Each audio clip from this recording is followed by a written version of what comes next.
Здравствуйте, друзья! Сегодня видео такого плана, которое можно было бы обозвать «Воспоминания о прошлом». Я не очень люблю такой формат говорящей головы, но иногда, в общем-то, как бы без него и не обойдешься. Надо тогда художественный фильм снимать. Поэтому уж, кому не нравится, те не смотрите. А кто хочет послушать, то послушайте. Можете вообще на меня не смотреть. Включить только звук и слушать, если это кому-то интересно. Сегодня у нас морозный день, 25 с лишним градусов. Сходил, собачку покормил, и что-то так зябко на улице. Затопил печь и стал пересматривать свои старые записи, дневниковые, не видео, а именно дневниковые.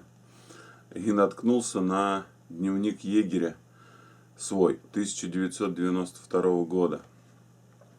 Выдавали нам тогда на работе для заполнения такие брошюрки, книжечки, в которых мы всю свою работу записывали. Ну и что-то так вот ушел в эти воспоминания тех дней и решил, думаю, а что же я вспоминаю-то один? Ведь эти воспоминания можно кому-то рассказать, да и хотя бы просто для себя записать. Вот, ну и в общем, что-то вспомнилось мне, как я 3 января 1992 года шел за Клязьму в Костеревский заказник работать.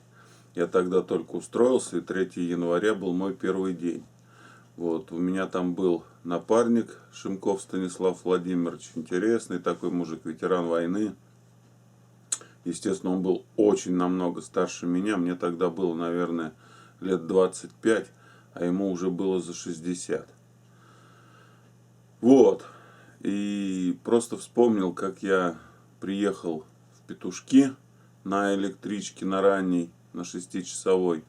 Ждал, когда Шимков за мной приедет. А он что-то все так и не ехал, и не ехал. Я сидел у него дома в гостях. Меня там жена его и дочь чаем уже, наверное, в 15-й раз поили. И я, в общем, решил, уже, наверное, был где-то полдень, уже не дожидаться его, и решил сам туда идти на базу, на озеро Светец. Вот этот поход я запомнил на всю свою жизнь.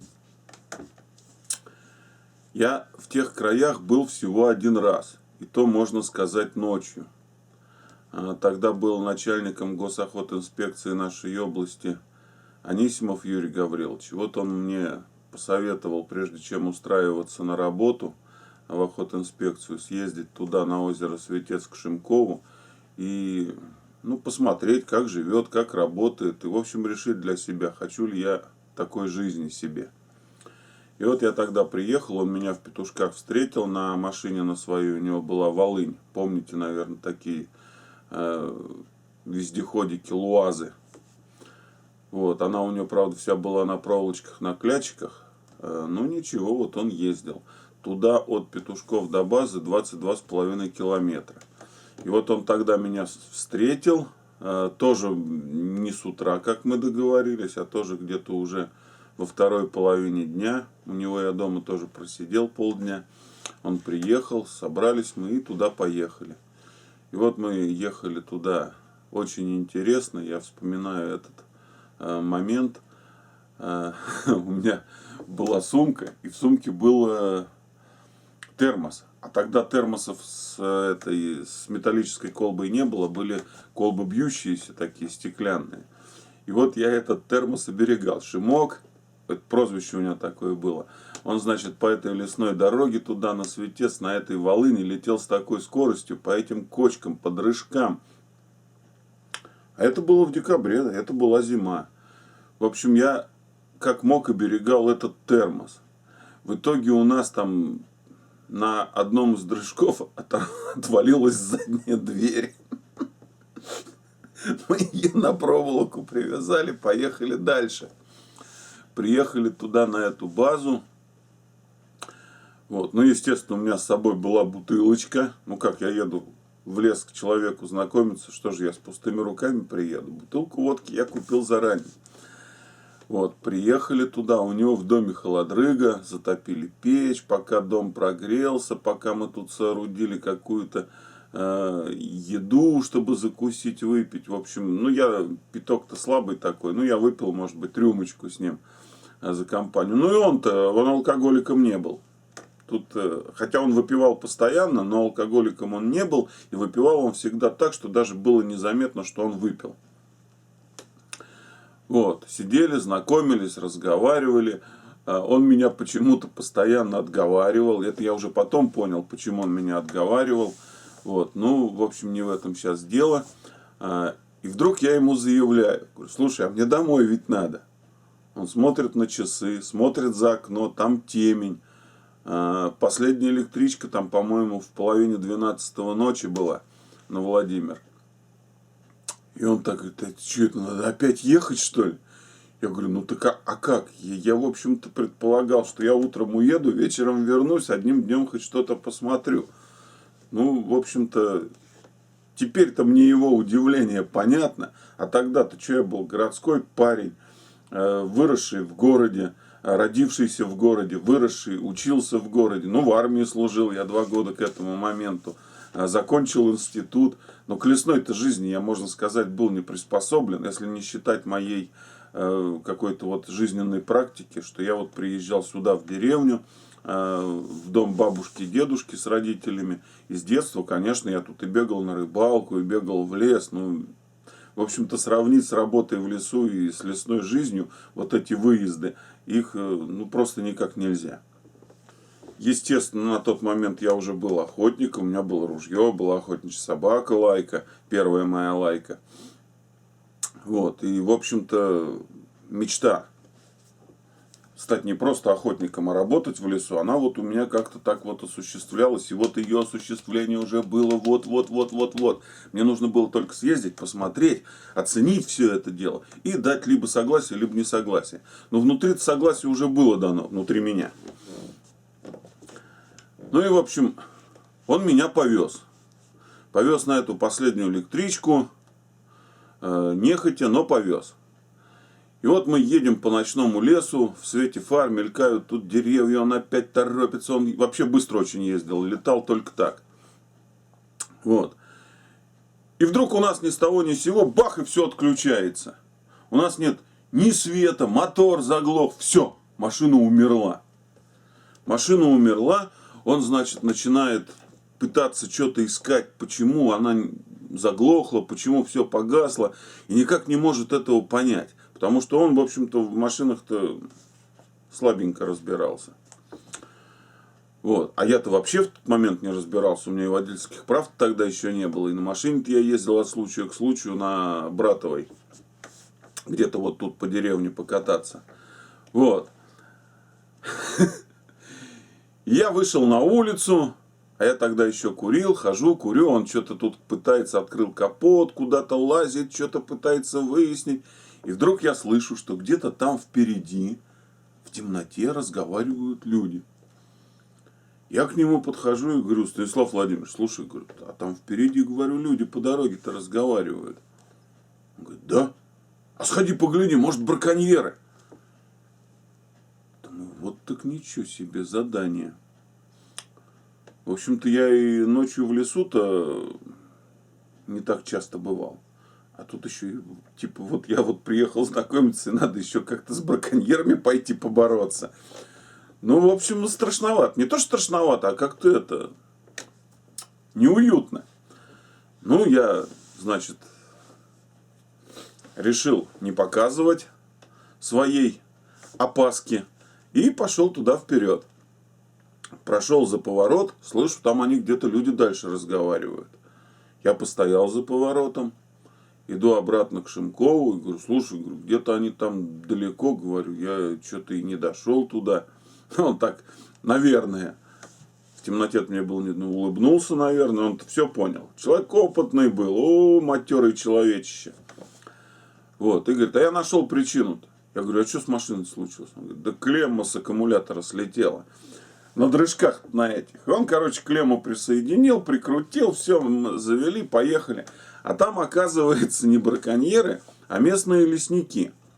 Они там вытаскивали вдоль дороги бетонные столбики. Там раньше была зона ПВО, и все было огорожено колючей проволокой на бетонных столбиках. Ну вот они либо себе на огороды, либо куда-то на продажу. В общем, они ночью приехали, эти столбики трактором выдергивали. Вот. В общем-то, сказать, что они тырили, тоже не могу, потому что это уже все было брошено и никому было не нужно. Ну, так вот они. Может быть, просто это совпало, что они ночью. Может, они с какой-то делянки ехали, с отвода, я не знаю. В общем, мы с ними постояли, поговорили, поздоровались и приехали. Вот Шимок меня привез на станцию, я там сел на электричку, приехал домой. На следующий день я пошел к Юрию Гавриловичу и сказал: Юрий Гаврилович, я согласен. Он говорит: ну все, с 3 января ты выходишь на работу, 3 января ты должен быть там, в угодьях. Шимков будет у нас егерем 2 охотничьих производственных участков ОПУ, а ты будешь старшим егерем заказника. В общем, все эти угодья разделили на 3 части, 2 части у Шимкова, 1 часть у тебя. Все, жить будете там вот на озере Светец, на охотничьей базе, на кордоне, и будете угодья охранять и заниматься, работать. Ну, в общем, Шимков тебе все объяснит, давай. И вот, значит, этот день, 3 января, я приехал в Петушки, полдня там просидел, а я приехал, у меня уже рюкзак продуктов, у меня огромный такой рюкзачина, ружье, собака, в общем, я приехал работать в лес. И сидел, в общем, не приезжает он, связи с ним никакой нет, хотя телефон там у него на базе был, туда можно было дозвониться через воинскую часть, но он трубку не брал. Мы пытались несколько раз, трубку он не берет, значит, его либо нет на базе, либо нет связи, либо он уже за мной едет. Ну и, в общем, я решил выдвинуться ему навстречу, если он за мной едет, и пойти туда пешком. Ну, в общем-то, я тогда еще не знал, что это 22,5 километра. Что, в общем-то, на 22,5 километра это надо топать как минимум часов 8, а то и больше, 10. Вот. Еще плюс мне надо было пройти по городку, чтобы выйти за его пределы. В общем, я как-то не особо все это осознавал. И по наивности и глупости своей, по неопытности, я двинулся в этот путь. Пока я туда дошел из города до леса, я уже довольно сильно устал. При этом дороги-то я точно не знаю. Ну что, вот он меня туда свозил 1 раз на машине днем и 1 раз вернул ночью. Ну как бы общее направление-то я понимаю, но у меня ни карты, ничего нет. Я единственное только думаю, мне бы дойти до лесничества, а от лесничества-то там уже чуть-чуть останется. Если бы я знал, как я был неправ. В общем-то, лесничество стоит в самом начале леса. И вся основная дорога по лесу, а там дорог-то несколько расходится, и вероятность пойти по не той дороге очень велика, я этого не понимал. И вот я дошел до лесничества, обрадовался, думаю, ну слава богу, все, мне уж тут осталось чуть-чуть. И вот я дунул, двинул и пошел. Когда я перешел Сеньгу, я уже вошел в наши как бы угодья охотинспекции. Я расчехлил ружье, спустил собаку с поводка. И уже, в общем-то, как бы думаю, ну я буду идти, заодно вроде как охотиться. Ну наивный, что там говорить. И вот я, значит, прошел там, ну, я не знаю, от Сеньги может быть 2 километра. Там такие угодья, они называют северные позиции. И там у меня Алтай, лайка моя, прихватил лосей. И он их тут что-то за какими-то там буграми, ну, видимо, там ложные какие-то северные позиции, типа пушек каких-то или зенитных установок ложных стояло когда-то. Потом их сняли, остались только вот эти холмы. И, в общем, он там лаял, я стою на дороге, думаю, а что мне подходить-то? Ну, хорошо, там, я только первый день вышел на работу, у меня ни бумаг, ничего, у меня удостоверения-то с собой еще пока нет. Я что, пойду лосей каких-то стрелять? Да нет, конечно, я стою, жду собаку. Вот, собака, в общем, за этими лосями ушла и пришла только, наверное, где-то минут через 40. Не быстрее, может быть, даже через час. Я понял, что если я такими темпами буду продвигаться туда до базы, то, в общем-то, идти мне придется еще и ночью. Я собаку взял на поводок и по дороге иду. А дорога-то та, не та, та, не та. Иду, ну вот мне кажется, что та. Какие-то я там места узнаю. Ага, вот это дерево на повороте стоит. Там, ага, вот здесь болотина какая-то слева от дороги. Тут прогал какой-то. Вроде я все это помню. Надеялся на свою зрительную память. В общем, шел, думаю, ну что, надо перекусить. Я достал бутербродики, достал термос, попил чаю, съел бутерброды и пошел дальше. И чем дальше я ухожу, тем больше во мне растет осознание того, что вообще не туда иду. Вообще иду непонятно куда. А зима, январь, месяц, на улице холодрыга. Ё-моё, блин. Топаю, уже вечереть начало, я все топаю. И вот подхожу к какому-то там месту, какая-то была, видимо, когда-то делянка, и посажен линиями молодняк. Сосны такие метра по 3. И по краю большого леса с левой стороны этого молодняка ко мне идут 2 лося. Я собаку держу на поводке. Думаю, я ее ни за что не спущу. Она сейчас убежит за этими лосями. Мне ее опять ждать. А уже день-то клонится к концу, а я еще вообще непонятно куда иду. Уже надо подумывать о том, что, может быть, надо костер разводить какой-то. Ну, вроде бы и дойти как-то надо уже. И главное, что я все иду по этой дороге, ни одной машины. Хотя видно, что дорога-то накатанная, по ней ездят. Никого, ничего. В общем, шел, зашел вообще в какие-то такие места. Думаю, господи, болото какие-то, гиблые места. Допил чай, посидел. Уже так смеркается. Думаю, что, надо идти дальше по этой дороге. А куда деваться-то? Надо идти, надо пытаться. Все равно должен выйти. А иду уже много часов. И, в общем, я шел, развилка дорог. Думаю, вот вроде бы я помню, вроде бы была такая развилка дорог, и надо вот вправо, а не влево. Я так по наитию по какому-то пошел вправо. Иду, молодняки, болота какие-то, лужи разбитые, промерзшие, вот этот лед закатанный. Вот я иду. И все болотистые места, все болотистые. По растительности-то уже таких сосновых боров нет, уже вот какой-то чахлое все какое-то. Думаю, куда я запоролся? Чё? Ну, машина-то куда-то ездит, значит, я куда-то должен прийти.